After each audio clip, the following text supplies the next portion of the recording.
Hello student, कैसे हैं आप सभी। आशा करता हूँ आप सब ठीक ठाक होंगे। आज हम क्लास 9th के 13.3 का क्वेश्चन नंबर 5 करने जा रहे हैं। इससे पहले हमने 4 क्वेश्चन कर लिए हैं, तो देखते हैं पांचों क्वेश्चन क्या कह रहा है। पांचों क्वेश्चन कह रहा है कि 8 मीटर ऊंचाई और आधार की त्रिज्या 6 मीटर वाला शंकु के आकार का तंबू बनाने के लिए हमें एक तंबू बनाना है जो कि शंकु के आकार का होगा, जिसकी ऊंचाई है 8 मीटर और त्रिज्या कितनी है 6। कह रहा है कि ऐसा तंबू बनाने के लिए 3 मीटर चौड़े तिरपाल की कितनी लंबाई लगेगी। अब तंबू किससे बनेगा? तिरपाल से बनेगा। जो तिरपाल बाजार में आ रहा है वो 3 मीटर चौड़ा है, तो उसे कितना लंबा होना चाहिए। आगे कह रहा है कि यह मानकर चलिए कि इसकी सिलाई और कटाई में 20 सेंटीमीटर तिरपाल एक्स्ट्रा अतिरिक्त लग जाएगा। कटाई छटाई करने में इतना तिरपाल हमें क्या चाहिए, थोड़ा सा फालतू चाहिए। और आगे कह रहा है कि पाई के स्थान पर आपको हमें 3.14 लेना है, इसका प्रयोग करना है। पहले हम 22/7 का इस्तेमाल करते थे ना, आज इस सवाल के लिए हमें पाई के लिए इसका इस्तेमाल करना है।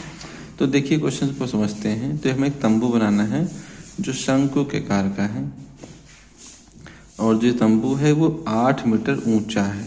ऊंचाई को हम किसी नोट करते हैं h से, और इसकी त्रिज्या दी गई हमको, त्रिज्या r कितनी है 6 मीटर। अब इस तंबू को बनाने के लिए हम खरीदेंगे तिरपाल, पर तिरपाल अगर तुम बाजार में खरीदने जाओगे तो कैसा शेप का मिलेगा, वो तो आयत के शेप का मिलेगा।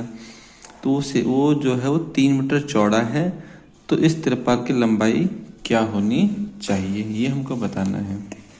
बात समझो कि जितना तंबू के अंदर तिरपाल लगेगा उतना ही तिरपाल तो हम बाजार से खरीदेंगे, ठीक है।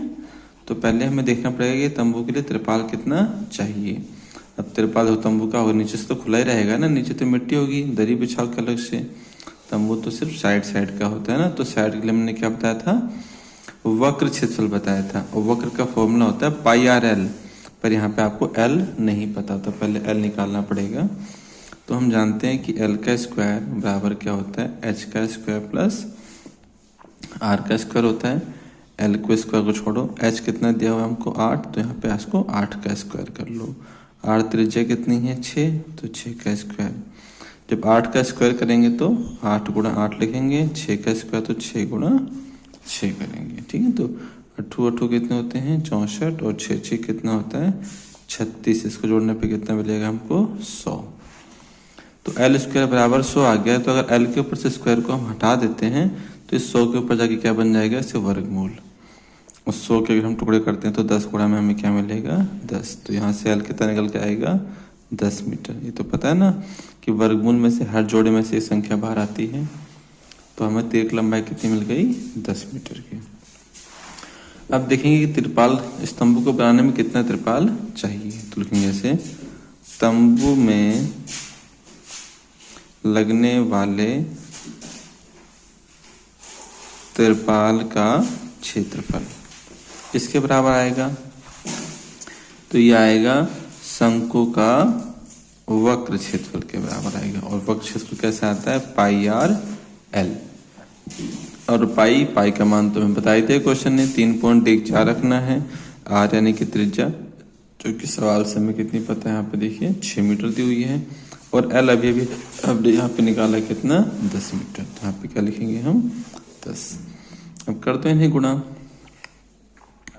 करो पहले 6 करते हैं, 6 चौक 24, ऐसे लेकर 2, 6 कम 6 और वो 2 8 और 6 3 18। डेसिमल 2 के बाद तो हमने यहाँ मल्टीप्लाई कितना कर दिया 10। अब 10 से करने पे आएगा 18840। डेसिमल 2 के बाद है तो यहाँ आएगा, ठीक है ना। यानी कि अब देखो डेसिमल के बाद आप 0 को छोड़ भी सकते हो और लिख भी सकते हो कोई जरूरी नहीं है। तो तंबू में इतना तिरपाल लगेगा तो तुम बाजार से इतना तिरपाल खरीद के लेके आओगे, है नहीं।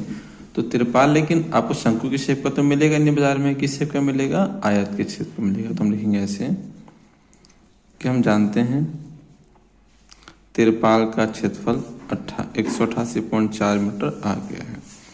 लेकिन जो तिरपाल बाजार से आएगा वो आयत के शेप का आएगा, और आयत का क्षेत्रफल क्या होता है, लंबाई गुणा चौड़ाई। तो इसका क्षेत्रफल भी इसके बराबर होना चाहिए। अब लंबाई तो इसकी पता नहीं है, पर चौड़ाई तो दी हुई है 3 मीटर, तो 3 मीटर लिख दिया हमने चौड़ाई की जगह पे। 188.40 ये आयत का क्षेत्रफल का फॉर्मूला होता है। तो लंबाई कैसे आएगी 188.4 और 3 से हम क्या कर देंगे भाग।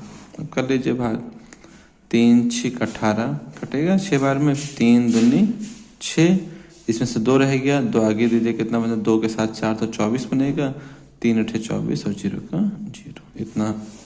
इतना लंबा तिरपाल हमको चाहिए होगा। लेकिन सवाल ने एक बात बोला कि सिलाई और कटाई में कुछ तिरपाल हमें अतिरिक्त भी चाहिए। तो लिखूंगा ऐसे, अतिरिक्त तिरपाल की लंबाई हमें 20 सेंटीमीटर तिरपाल और चाहिए, और बाकी चीज़ तो हमारे पास मीटर में है तो इसको भी मीटर में चेंज करेंगे। तो 100 से डिवाइड करेंगे तो 0.20 मीटर आएगा। तो लिखेंगे तिरपाल की कुल लंबाई कितनी हो जाएगी कि 62.80 तो आई थी, और 0.20 और जोड़ दो तो आपका पूरा 63.00 मीटर हो जाएगी। ठीक है, और डेसिमल के बाद केवल 0 को मतलब है नहीं, तो आपको तिरपाल कितना लंबा चाहिए 63 मीटर। ठीक है, अगर आपको वीडियो पसंद आ रही है तो आप इसको लाइक करें और अपने सुझाव भी कमेंट में दे सकते हैं। तो अब क्वेश्चन नंबर 6 देखते हैं। क्वेश्चन नंबर 6 क्या कहना चाहता है। तो क्वेश्चन 6 कह रहा है कि शंकु के आधार का एक गुंबज है, यानी गुंबज है। गुंबज देखा हो जो मंदिरों के ऊपर या मस्जिद के ऊपर नहीं बने होते हैं, जो उनकी चोटी पे बने होते हैं, उसे गुंबज बोलते हैं। गुरुद्वारों पर भी बने होते हैं। तो शंकु के आधार, शंकु के आकार का है, शंकु के आधार का एक गुंबज की तिर्यक ऊंचाई और आधार का व्यास 25 मीटर 14 मीटर है। तो पहले मैं गुंबज बना लेता हूँ। चलो मान लो इस तरह का गुंबज है, कोई देखा ही होगा। पहले तिर्यक ऊंचाई है, कितनी है, पहले तिर्यक ऊंचाई और व्यास दिया हुआ है 25 और 14। तो तिर्यक ऊंचाई पहले लिखी हुई है ना, तो ये तिर्यक ऊंचाई होगी, और व्यास कितना है 14।